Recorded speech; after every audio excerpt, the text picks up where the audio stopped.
atrás, então, a gente começou, né, aqui a campanha do obreiro aprovado, né? Não é? Com certeza, se fosse assim a campanha da prosperidade, do óleo ungido, do lencinho, de alguma coisa, estaria muito mais lotado, né? Mas quando fala assim, vem aprender a perdoar, vem aprender a servir a Deus corretamente, vem aprender a amar, aí as pessoas, não, isso daí a gente já sabe. E aí a palavra diz que a gente erra por não conhecer as Escrituras e nem o poder de Deus.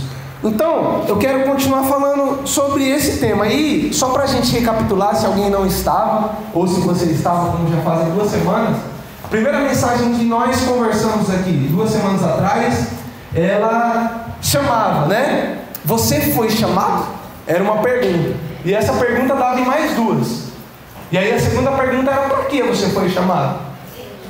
E a terceira pergunta é: se você foi chamado, você descobriu, identificou qual é o seu chamado, você está cumprindo esse seu chamado? E aí nós vimos através desse texto, e especialmente do livro de Atos, aonde se iniciou a igreja de Jesus, aonde são os padrões de Deus para a vida dos discípulos, dos cristãos e da igreja ainda hoje. Que ela não era uma igreja perfeita, porque eu pensava assim, toda vez que eu li a igreja de Atos, eu pensava, nossa, eu queria viver naquele tempo, era uma igreja perfeita, né? Uma família, sem qualquer falsidade, unida, vivendo em amor, expressando o grande amor de Cristo. Mas aí, nós lendo um pouquinho, eu retratei que era uma igreja cheia de pontos de atenção, cheia de problemas, cheia de preocupações que são comuns ainda nos dias de hoje. Era uma igreja assim que nem a nossa.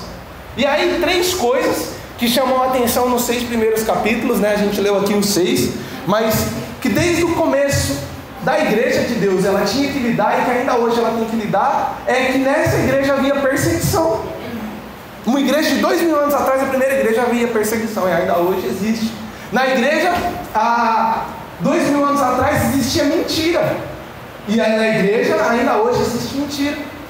E na igreja, há 2000 anos atrás existia murmuração, e o texto que nós lemos aqui está dizendo que as viúvas dos israelitas murmuravam contra os hebreus de fala grega.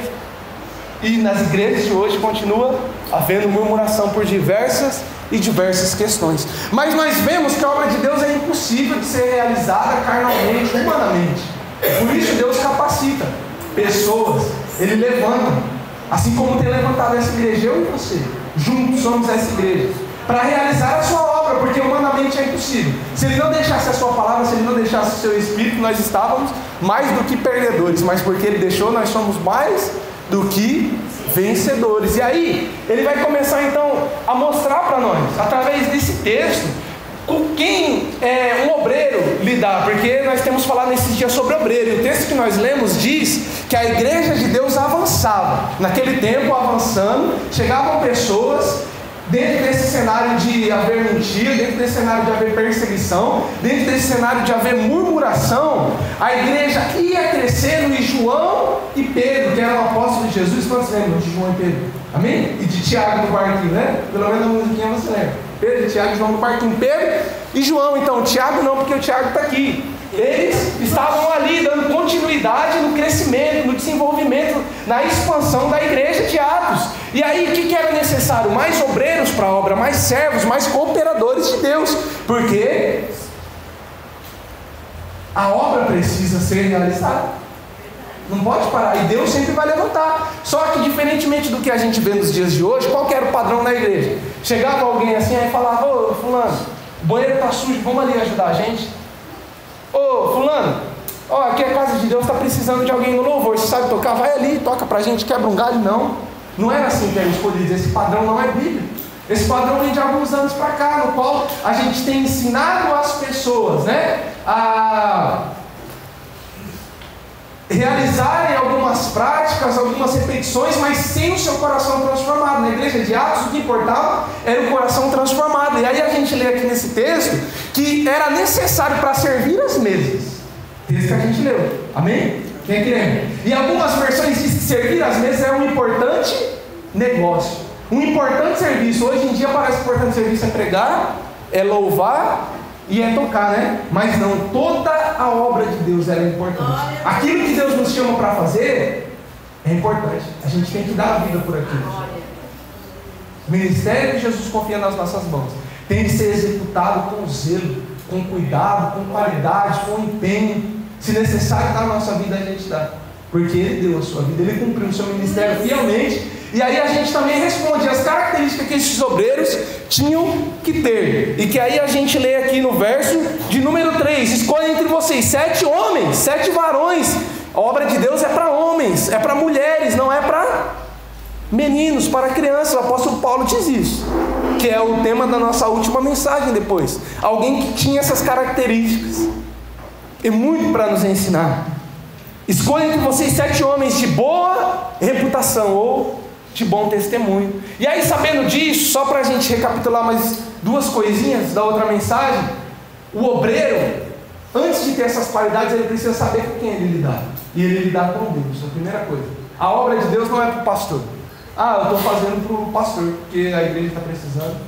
Eu estou fazendo para a instituição, a igreja do Nazareno, porque está tão necessitada, né? Olha só quantas pessoas. Vamos fazer o evangelismo, mobilizar que o pastor, a Cíntia, que é líder de missões, e o reverendo lá de Campinas vai ficar muito feliz. Não, a gente tem que fazer, a nossa primeira motivação é para Deus, porque dele, por ele, para ele são todas as coisas. E a segunda motivação são as almas eternas das pessoas, porque isso que a gente vê aqui, um dia vai ser exumado, vai ser sepultado, vai ser cremado, vai ser alguma coisa, mas não existe para sempre. Mas a alma é eterna, o salmista diz que o preço de uma alma é impagável. É impagável. Então a gente vê assim, não fui muito com a cara da pessoa, mas e a alma dela? Quanto vale uma alma? Jesus diz que vale muito, que do que vale o homem ganhar o mundo inteiro e perder sua alma. Ele está dizendo assim, não vale nada. Porque a alma é a parte mais importante das nossas vidas. E para lidar com as almas eternas, para lidar com Deus, Deus levantou na sua obra obreiros, Deus levantou na sua obra cooperadores, Deus levantou na sua obra servos, encarregados desse importante negócio. Seja servir as mesas, seja pregar, seja cantar um louvor, seja lavar um banheiro, seja evangelizar, seja profetizar, seja interceder, seja qual for a obra. É um importante negócio e não pode ser feito por qualquer um. Não pode. Deus deixou os padrões, Deus deixou a sua palavra escrita para nós. Não é qualquer um assim no sentido, quem tem é melhor do que o outro. Não. Quem tem desejou mais a Deus, porque Deus os desejou. Deus os elegeu dele antes da fundação do mundo. E agora quem respondeu está se capacitando e precisa ter essas características. E a característica que a gente vai falar hoje é sobre a primeira: bom testemunho. Aí eu pergunto para vocês, qual é o testemunho de vocês? Porque se a gente pensar assim, qual tem sido o testemunho da igreja? Tem sido um testemunho verdadeiro ou um testemunho falso? Se a gente pensar na igreja de forma global, se a gente olhar para o Brasil, para o mundo, a gente vai ver que o testemunho cristão tem perdido demais o seu crédito. Demais, demais, demais. Nós temos visto pastores, líderes, bispos, apóstolos e o nome que quiser dar, mas aqueles que foram chamados para serem homens e mulheres de Deus, eles estão em inconformidade com a palavra e com o próprio Cristo. O testemunho que eles têm dado não é de Cristo. E aí nós temos visto tantos e tantos escândalos, cada dia mais se multiplicando: adultério, divórcio, separação, mau testemunho. Mau testemunho, a palavra condena todas essas coisas. E a igreja de Deus, os líderes da igreja de Deus, que são chamados para serem testemunhas fiéis de Jesus, ao invés de darem um bom testemunho, tem dado mau testemunho. Nós vemos líderes, pessoas que vão pregar. A gente estava conversando essa semana sobre o seminário, que antes, quando falava assim, um cristão, quando falava um pastor, a referência que a gente tinha é um homem de Deus, um homem estudioso, um homem íntegro, um homem honesto, um homem ajudador, um homem doador, perdoador, que ama ao próximo. Hoje, infelizmente, cada dia mais os pastores têm sido massacrados. E quando falam pastor, é uma das classes, o pastor Demir falou isso esse dia, das classes mais temidas, comparado aos políticos, comparado aos ladrões, comparados a tudo. Mais desacreditados. quando a gente fala de um pastor hoje. E aí a referência que a gente tem não é mais de um homem estudioso, de um homem de oração, de um homem de jejum. Não é mais de um homem que sabe administrar as finanças, é de um enrolado. Antes, 30 anos atrás mesmo, eu nem estando vivo ainda, pesquisando e lendo alguns homens de Deus, a gente vê quando falava assim, ó, tá aqui um pastor. Nossa, todo mundo, glória a Deus, vem morar perto de mim, eu alugo minha casa para você, eu sei que você vai pagar, quer comprar um carro, tinha dinheiro, liberado no banco. Hoje quando fala, não está liberado. E isso tem refletido na sua igreja e dado um péssimo testemunho com relação a Jesus Cristo. Estamos sem crédito. Os cristãos estão. Disse que ia pagar, disse que ia fazer, disse que ia cumprir, mas não fez. Essa é a realidade. Não é assim, sim, não. Há muito talvez, e esse é o retrato da igreja. Tito, capítulo 1, verso de número 16, vai dizer assim, sobre a igreja. Tito se dirigindo à sua igreja, um dos discípulos de Paulo. Esses homens, referindo à igreja, talvez de uma forma profética, olhando para o hoje e dizendo assim, eles confessam com os seus lábios conhecer a Deus. Afirmam conhecer a Deus, mas pelos seus atos ou pelas suas obras, em algumas versões, eles o negam. São detestáveis, desobedientes e desqualificados. Em algumas versões vai dizer reprováveis. Sabe para quê? Para tudo.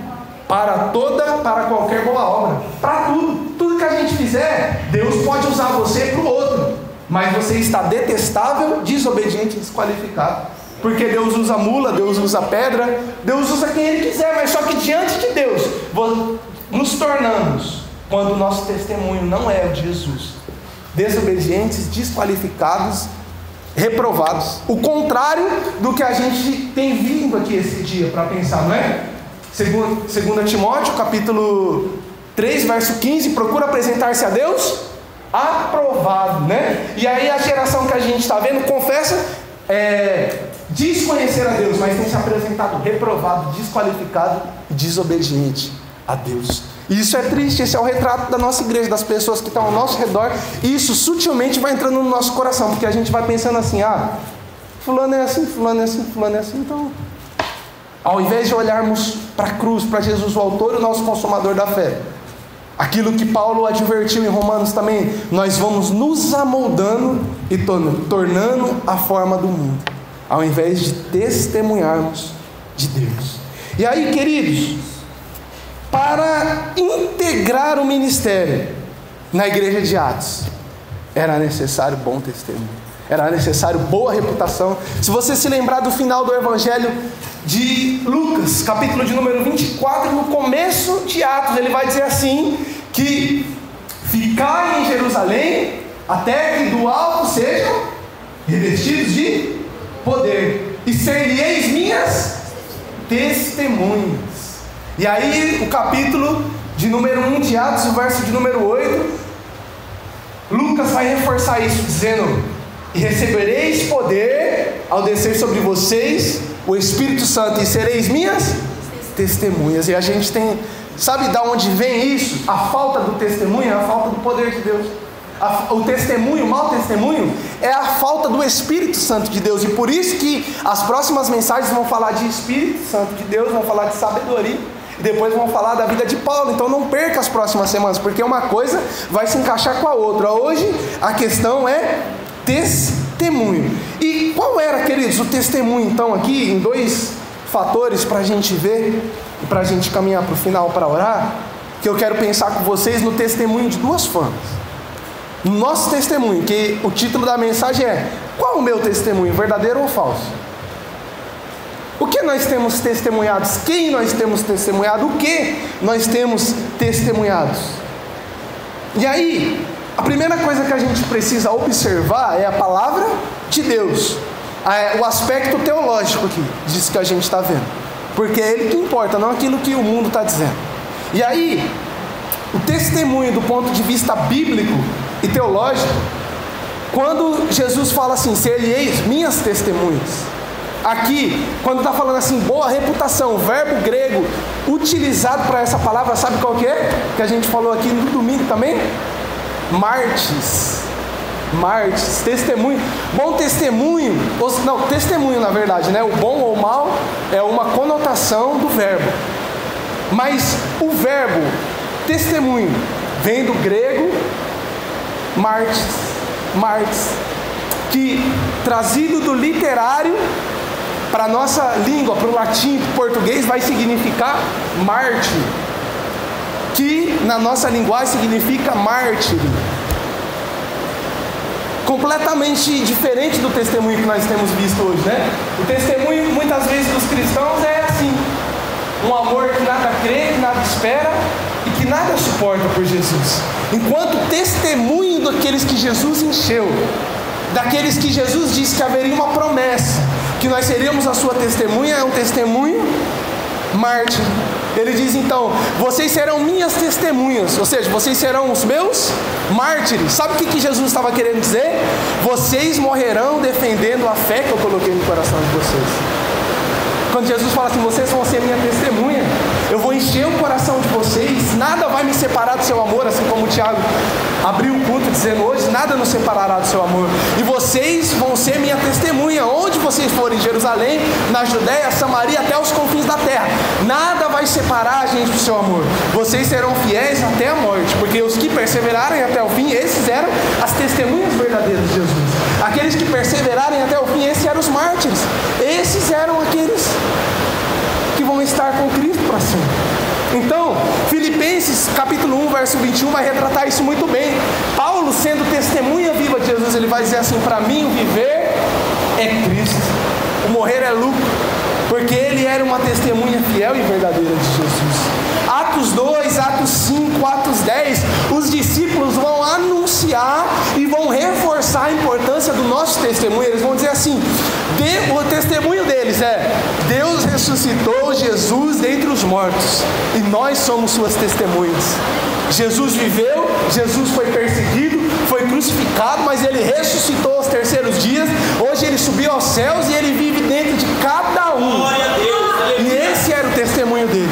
E aí na continuação disso, a pregação do evangelho era: e se arrependam para serem cancelados os seus pecados, e vocês também vão ser testemunhas de Jesus. Para isso que Deus derramou do seu Espírito, para isso que ele nos encheu do seu poder. Quando ele subiu aos céus, ele não falou assim: ficar em Jerusalém, o Espírito Santo vai descer sobre vocês e vocês vão conquistar carro, casa, comida e roupa lavada. Não, ele falou: quando o Espírito Santo descer sobre vocês, eu vou convencer vocês do pecado, da justiça e do juízo, e vocês vão ser minhas testemunhas. E aí, tem faltado, queridos, esse espírito, esse tipo de testemunha de Jesus, esse tipo de mártir que sofre até o fim. Talvez você fale: não estou entendendo, como assim uma testemunha que sofre até o fim? Basta você ir aqui para frente, na continuação do texto que nós lemos, Atos 6, a partir do verso de número 8, vai falar sobre Estevão. E vai falar do testemunho de Estevão. Como era o testemunho de Estevão? O testemunho de Estevão era um testemunho cheio de graça, de poder. Ele fazia pródigos e grandes sinais entre o povo. Vai dizer que ele era cheio de sabedoria, cheio do Espírito Santo. Ele vai dizer que as pessoas viam nele o rosto como de um anjo, verso 15 do capítulo 6. E aí no verso de número 7, Estevão vai se defender, porque aonde está a luz só há uma opção: ou as trevas somem, ou as trevas matam a luz. Assim como fizeram com Jesus, não aguentaram tanta pureza, tanta santidade, tanto amor, e crucificaram o Filho de Deus. Estevão, a mesma coisa, foi crucificado. Por quê? Olha aqui, queridos, quem eram os 7 homens cheios de bom testemunho, do Espírito Santo e de sabedoria? Quem era o primeiro deles? Aqui no verso de número 5, o parecer agradou toda a comunidade. Elegeram quem? Estevão, um homem cheio de fé e do Espírito Santo. Estevão era o primeiro da lista. E o que Deus fez ele? Uma testemunha fiel e verdadeira. Como é uma testemunha fiel e verdadeira? Uma testemunha fiel até a morte.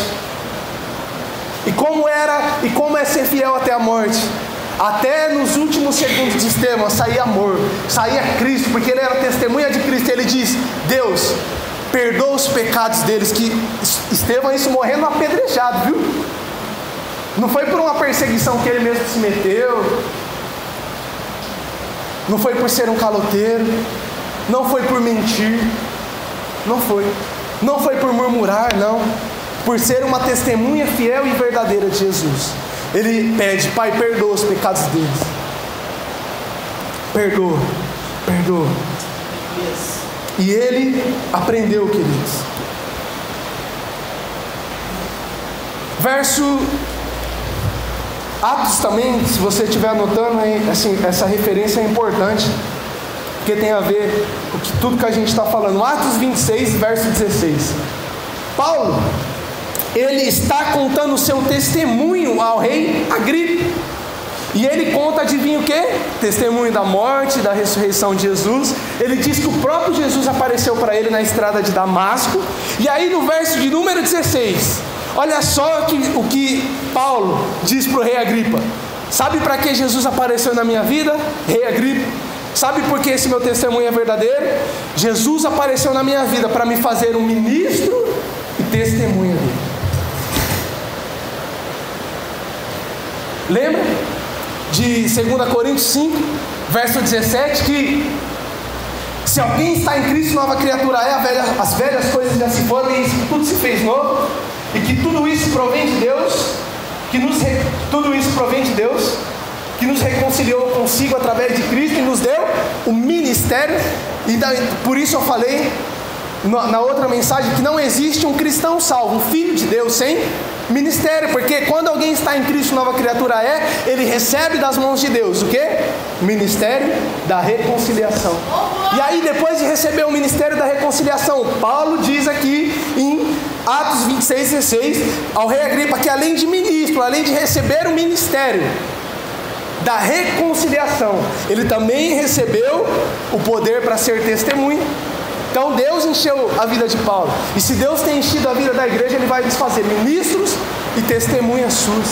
Nós não precisamos temer, Ele nos fará. Agora a gente precisa ficar muito esperto e com os olhos muito atentos a isso, porque existe um inimigo das nossas almas, e ele não fica nada feliz com os ministros, com os servos, com os cooperadores do reino de Deus. Ele não fica nada feliz, ainda mais quando nós testemunhamos com bom testemunho aquilo que Deus fez pela sua igreja, aquilo que Deus é nas nossas vidas. E aí, Apocalipse, capítulo de número 6, eu quero ler muito rapidinho, porque tem algo muito importante para falar aí. Apocalipse 6, sabe o que vai dizer, querido? João abrindo o 5º selo, Apocalipse 6, verso 9. Quando João abriu o 5º selo, tá bom? Profecia de Jesus. Ele vê debaixo do altar as almas daqueles que tinham sido mortos por causa da palavra de Deus e por causa do testemunho que eles deram. Você acha que o diabo fica feliz com isso? Não. Olha só a profecia que João vê. Olha só quais são as almas que estão lá no céu. Será que a nossa alma está dentro dessa profecia? Será que nós somos algumas dessas testemunhas que quando João abriu, ele viu, foi morto por causa da palavra de Deus e do testemunho que deu? Será que nosso nome está escrito no livro da vida de tal forma? E agora vamos para o capítulo de número 12 de Apocalipse. Apocalipse 12, verso de número 17. Olha só o que vai dizer. Você acha que o inimigo está feliz, né? Que você está ouvindo sobre ser obreiro, que você está ouvindo sobre ser ministro, que você está ouvindo sobre ser cheio do Espírito Santo? Não. Olha só a visão que o dragão tem. Dragão significa Satanás. E aqui no verso 17 de Apocalipse 12 vai dizer que o dragão... Som. Isso. Aqui no Apocalipse, capítulo de número 12, verso número 17, vai dizer que o dragão irado, fazendo guerra, com quem? Primeiro com a mulher, mas depois com quem é que ele está brigando? Com os que guardam os seus mandamentos e guardam o testemunho de Cristo, os que se mantêm fiéis. Sabe por quê? Existem pessoas que pensam assim, o diabo está se levantando contra mim, mas às vezes não fez nada de relevante no reino de Deus. É a pessoa mesmo que não rendeu, não entregou o seu coração ainda. Olha ali como o diabo está constantemente perseguindo, se importando e se irando contra a vida, contra aqueles que guardam os mandamentos e o testemunho de Jesus. Esses, o inimigo que tem se levantado não está nada feliz. Talvez ele pode até te visitar nesses dias, mas só que maior é o que está nos obreiros, nos ministros de Jesus, nos cooperadores do seu reino, do que aqueles que estão no mundo. Maior é aquele que está em nós. Querido, Satanás, ele não suporta as testemunhas fiéis e verdadeiras de Jesus, não. Ele não suporta. E é por isso que ele não quer que a sua igreja se levante, conforme os padrões que a igreja começaram. Por isso que ele quer colocar novos métodos, novas formas, novas estratégias, para a gente achar que está crescendo, mas está inchando. E não ser um crescimento verdadeiro, uma igreja cheia de sabedoria, cheia de pessoas de bom testemunho, uma igreja cheia do Espírito Santo de Deus, não. Ele quer pessoas cheias de si mesmo, cheias desse mundo. E ele não quer jamais que nós nos levantemos como homens e como mulheres de Deus para analisar a igreja bíblica, a igreja que Jesus levantou, a igreja que Jesus vai voltar para buscar daqui a alguns tempos. A segunda coisa que eu quero falar com vocês: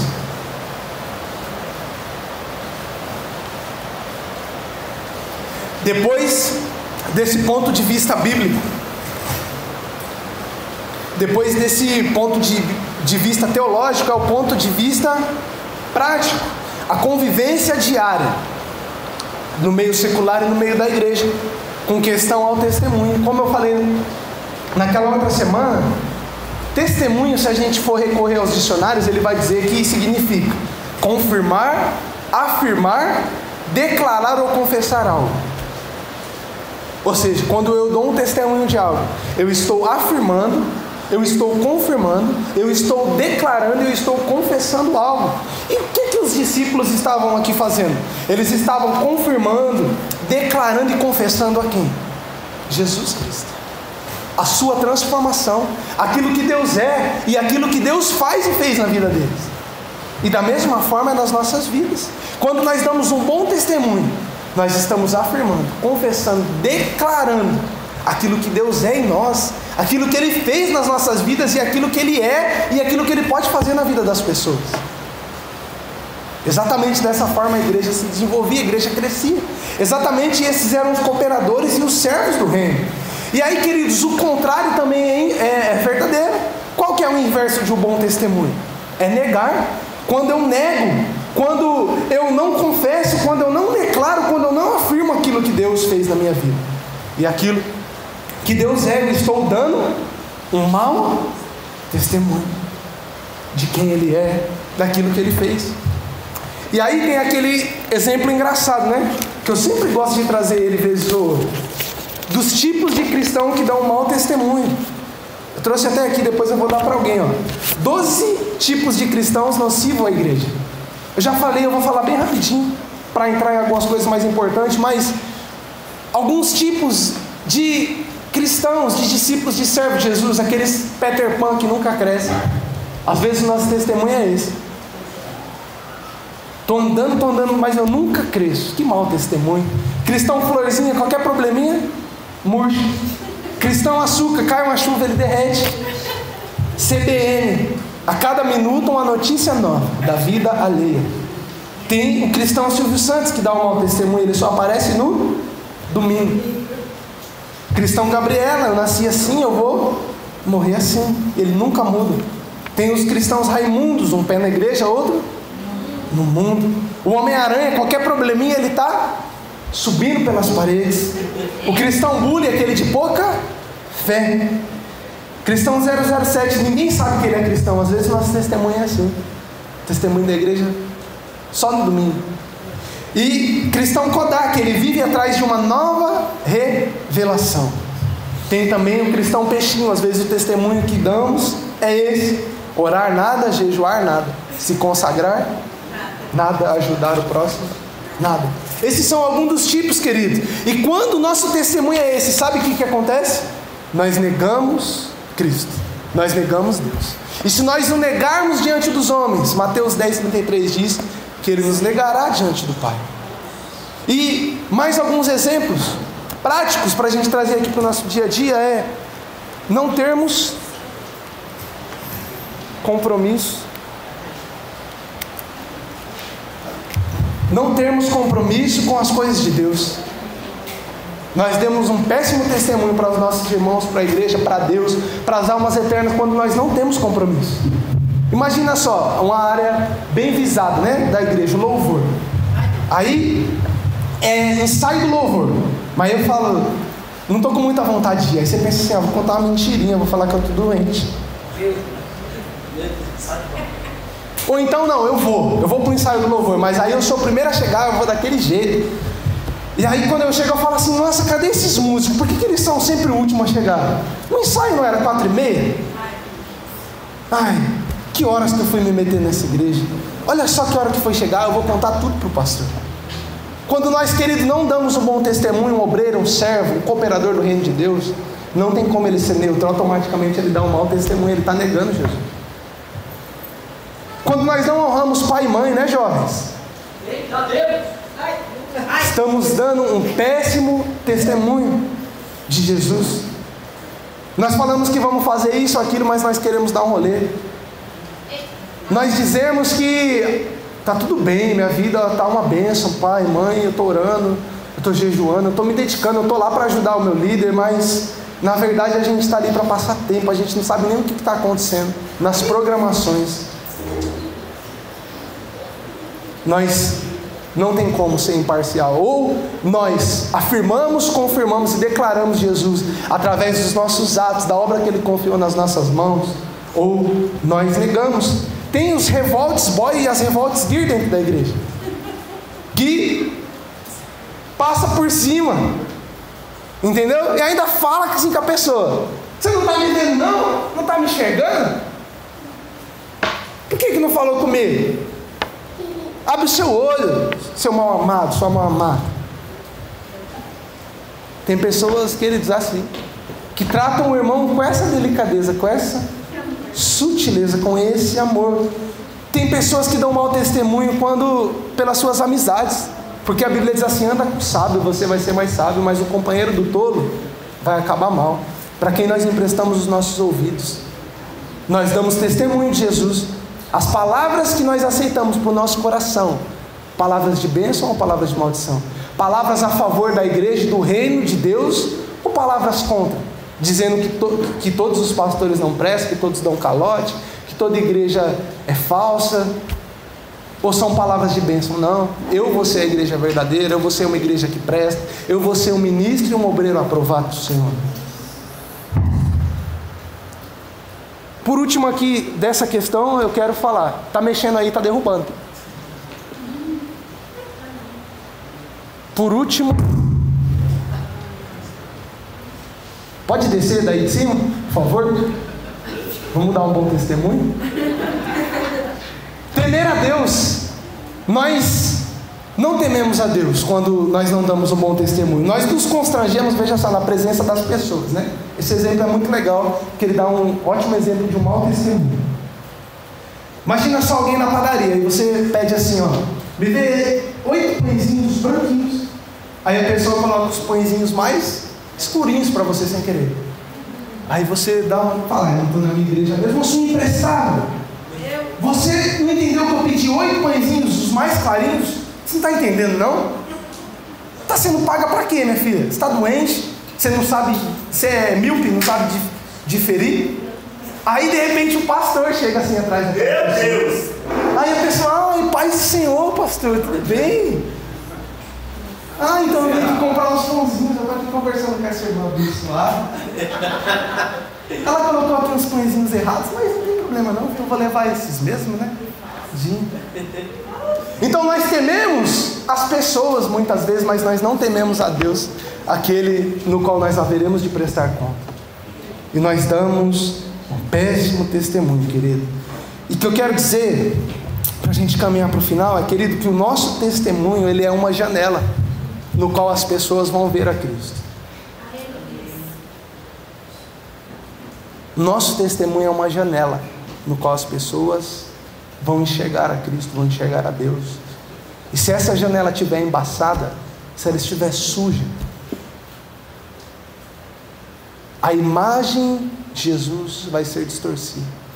a imagem do reino de Deus, a imagem da igreja vai ser distorcida. E é por isso que, para começar a sua igreja, os obreiros encarregados de um importante serviço, eles precisavam de um bom testemunho. Porque o que nós temos muito ouvido é, se for para ser um crente igual aquele ali, qual que é a religião mais contrária ao evangelho? Porque eu quero ser daquela ali. Se for para ser igual aquele pastor, igual aquele líder, igual aquele líder, deixa quieto. E nosso Deus é um Deus santo, um Deus justo, um Deus gracioso, um Deus misericordioso. E Ele deixa o seu Espírito em nós para sermos suas testemunhas. A diferença é, vamos crucificar a carne e viver pelo Espírito? Ou vamos deixar a vida nos levar? E, falando por mim mesmo, a verdade é que muitas vezes o testemunho de Cristo me falta. É triste de reconhecer isso, mas a falta desse testemunho vai determinar muitas vezes aquilo que as pessoas pensam de Deus, porque nós somos uma janela. O que as pessoas vão pensar da igreja. E nós precisamos dar um bom testemunho. Existem pessoas se perdendo por causa do nosso mau testemunho. Eu não quero ser pedra de tropeço na vida das pessoas. Ai daquele pelo qual o escândalo veio, né? O escândalo há de vir sobre as igrejas, mas ai daquele. Nós seremos cobrados, querido, por isso, porque temos conhecido a verdade. E a verdade nos liberta. O mundo precisa de Jesus e nós precisamos mostrar para eles através das nossas vidas. Como Francisco de Assis diz, vamos pregar o Evangelho. Se necessário, vamos usar palavras. Mas vamos pregar o Evangelho com as nossas vidas, com as nossas atitudes, com as nossas ações, com a nossa comunhão, com a nossa simplicidade, com o nosso amor. Com o mesmo amor em que Ele nos amou. Se o negarmos diante dos homens, Ele nos negará diante do Pai. Mas se o confessarmos, se declararmos, se afirmarmos que Ele veio a esse mundo, Ele nos confessará diante do Pai.